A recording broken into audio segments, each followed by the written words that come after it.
Has it really happened? The Ukrainian Armed Forces have broken through. Pokrovsk will mark the end of the breach. The Ukrainian Armed Forces are doing the impossible. The enemy is halted, their reserves are shattered, they're losing control. Special units, paratroopers, and defense forces are turning the tide of the front every day. The enemy is drowning in their own defeat.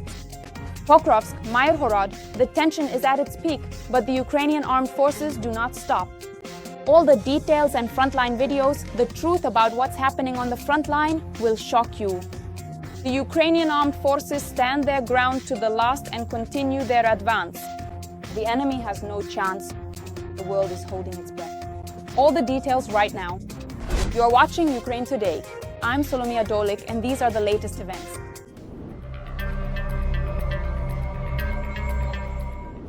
Pokrovsk is holding on.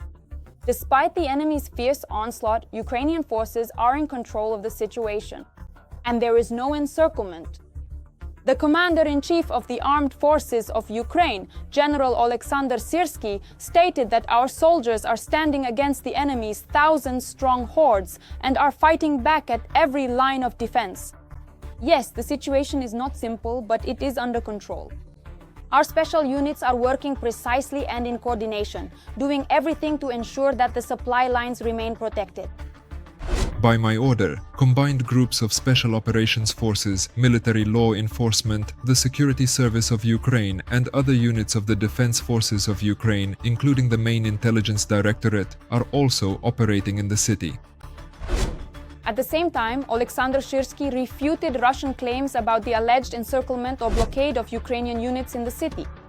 According to the BBC, citing military sources, Ukrainian forces are not encircled, but they are under constant shelling, including along the supply routes. A military source in Donetsk region told the BBC that Ukrainian forces were not encircled, but their supply lines were under fire from Russian troops. Analysts from Deep State and the Institute for the Study of War confirm that part of the city is a gray zone. But Ukrainian troops advanced during counterattacks. Paratroopers of the 7th Corps report that the tactical situation has improved. At the same time, General Mykola Malomuj emphasizes that the enemy is trying to break through not only towards Pokrovsk, but also in the direction of Myrnohrad, in order to continue moving towards Kostiantynivka and Kramatorsk. But their attempts are futile. The Ukrainian armed forces are pushing the enemy back and step-by-step reclaiming our territories. According to the general, thanks to the coordinated work of our special services, there is already a concrete result in the Pokrovsk area. The Russians are unable to advance and, most importantly, they cannot amass reserves. In other words, there is no massive breakthrough as the Kremlin claims. President of Ukraine Volodymyr Zelenskyy also spoke earlier about the situation in Pokrovsk. The head of state confirmed this. There is no encirclement of our defense forces. Yes, Russia has concentrated about 170,000 troops there. But, and this is key, the enemy does not dominate in this direction. Near Pokrovsk, our forces are in control of the situation. There is a tense situation with the enemy on all sides there. Do you remember the situation with the Kursk operation? Do you remember? There was a lot of different information about how things were back then. That we supposedly had 5,000 or 8,000 surrounded. Which would have been a lie, no. There were never 5,000 to 8,000 people surrounded. All the commanders on the ground understand how an encirclement could happen. It can't. People are more important than anything else. Everyone understands that. But you should know they are not dominating there today. There are a lot of them, but to say they are winning is not true. He added that the situation in Pokrovsk is difficult since Russia has concentrated about 170,000 of its troops in this direction. There is no change in Pokrovsk. There are Russians in Pokrovsk. Our forces are destroying them little by little because we need to preserve our personnel. As for what Russia says, I have been in some offices, very different from each other, and have seen various maps. I saw a map of military operations on the territory of Ukraine, which looks strange, and I saw other maps as well. For some reason, we have different maps of the actual combat operations in Ukraine, Russia, Europe, and the United States. And at some point we reconcile all this, understand where the problems are, and where there are manipulations. So regarding the situation in Pokrovsk and the incredible resilience of our defenders, the head of the Security Service of Ukraine, Vasyl Malyuk, made a statement. He emphasized that despite all the loud statements from the Kremlin, Ukrainian defenders are not just holding the line, they are destroying the enemy every day. When we talk about Pokrovsk, we must thank all the defense forces who are working there with incredible professionalism and dedication. But let's start with the fact that the enemy first declared that they would take it any day now, a year and 3 months ago. In that time, they have advanced only 7 kilometers. These so-called top specialists have managed to cover just 7 kilometers. But in terms of killed, they have lost tens and tens of thousands.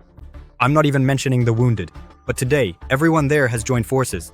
Every day they're just being ground down there. Every voice matters. Join our community, support independent journalism and help us bring you the truth from Ukraine.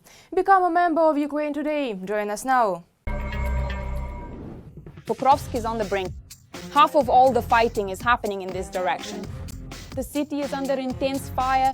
The Russians are drawing up an encirclement, but only in their imagination. The Ukrainian armed forces are holding out to the last, and even more than that. Despite numerous assaults, Ukrainian soldiers continue to advance. So what is really happening? And how are the Ukrainian armed forces pushing the enemy back? Watch further. A Ukrainian crew in a German Leopard tank crushes a Russian FPV with a drop on the highway. Apparently, its operator missed the moment when he could have launched the deadly drone into the sky. Currently, the situation in the Pokrovsk-Myrnohrad direction is very difficult, if not critical.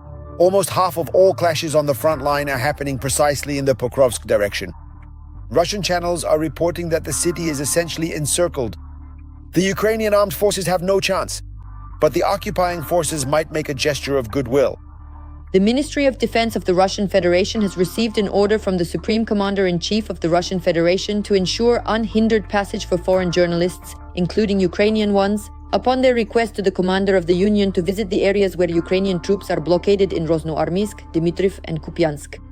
The Russian command is prepared, if necessary, to hold combat operations for 5 to 6 hours in these areas, as well as to provide corridors for the unhindered entry and exit of groups of foreign media representatives, including Ukrainian ones, provided that security is guaranteed for both journalists and Russian military personnel.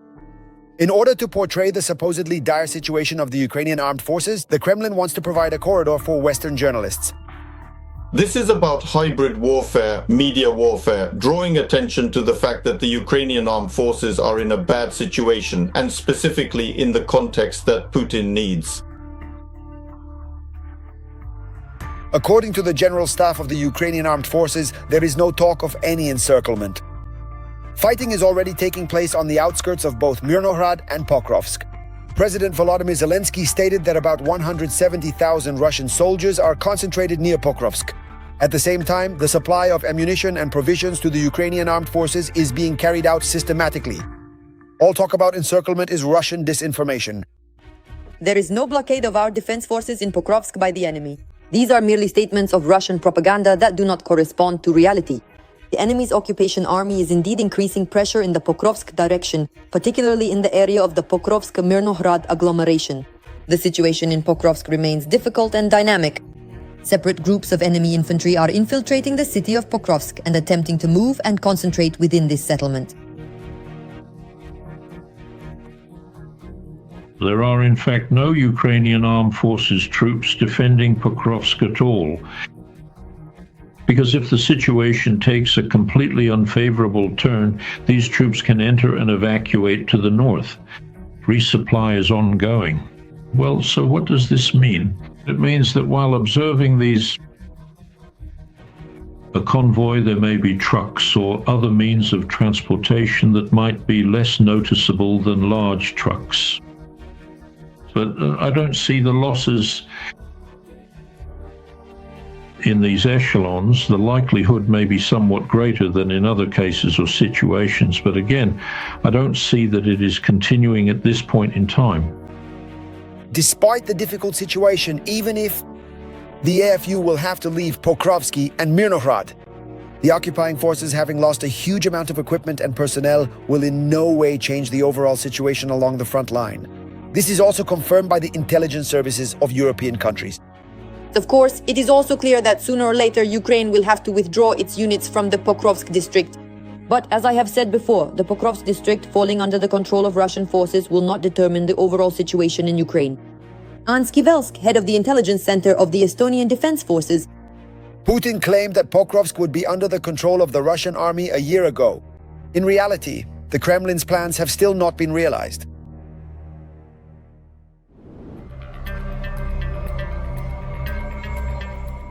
The wounded are thrown into assaults, the maimed are sent back to the front line, and those who are incapable are simply eliminated. You sign a contract, even if you don't want to. There is no such thing as discharge from service.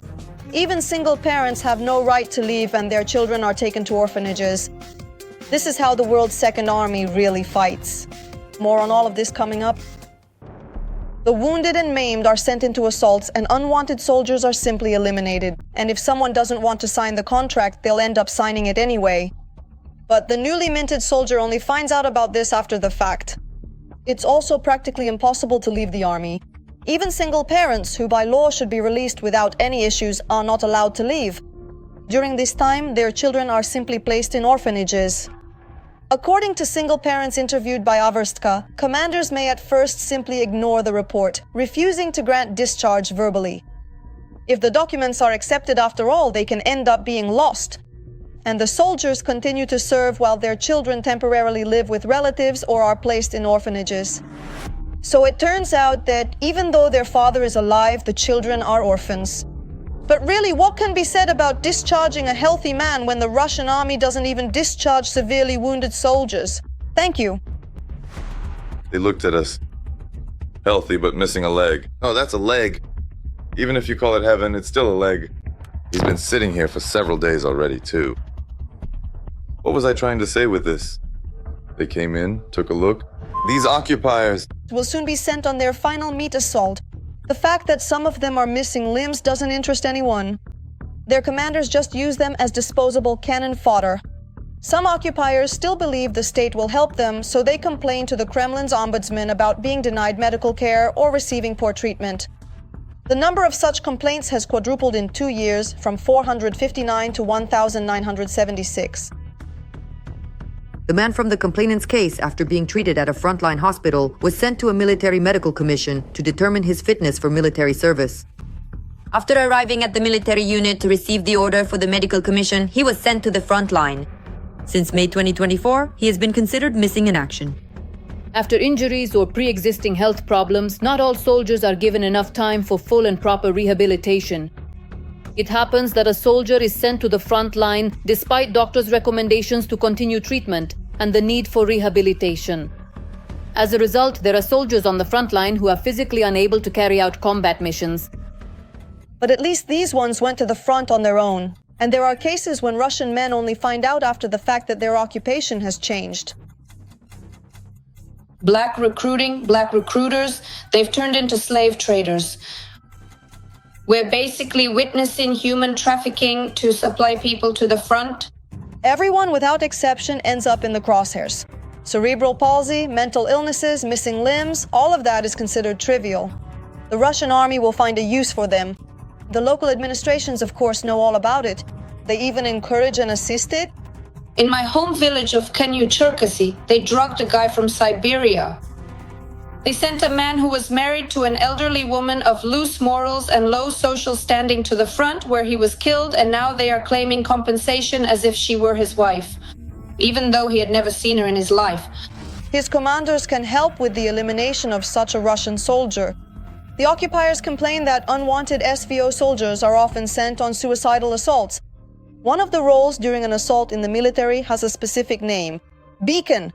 The occupier is sent without a weapon or body armor in order to expose the firing positions of the Ukrainian forces. You just run one way with a blocking detachment standing behind you. They don't let you go back. Your only chance to survive is to get wounded and be captured by the Ukrainians. The occupiers admit not only to commanders eliminating their own kind, but also to killing civilians.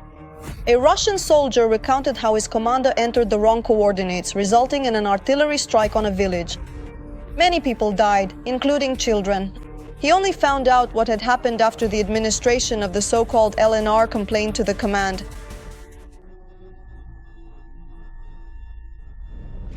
They were given out by grid squares in the same way. The one who was on duty at the council just took them and mixed up the captain. Why should I care? They give me some random numbers. The battalion commander calls me up. So, how do you feel about it? I'm fine. He says, 12 children, 9 soldiers. Of course, the incident was hushed up, and on Russian television they reported that supposedly Ukrainian servicemen were present in that village. And these are just the stories that have come to light in the last few days. In reality, the situation is much worse. And with each passing day, it keeps getting worse.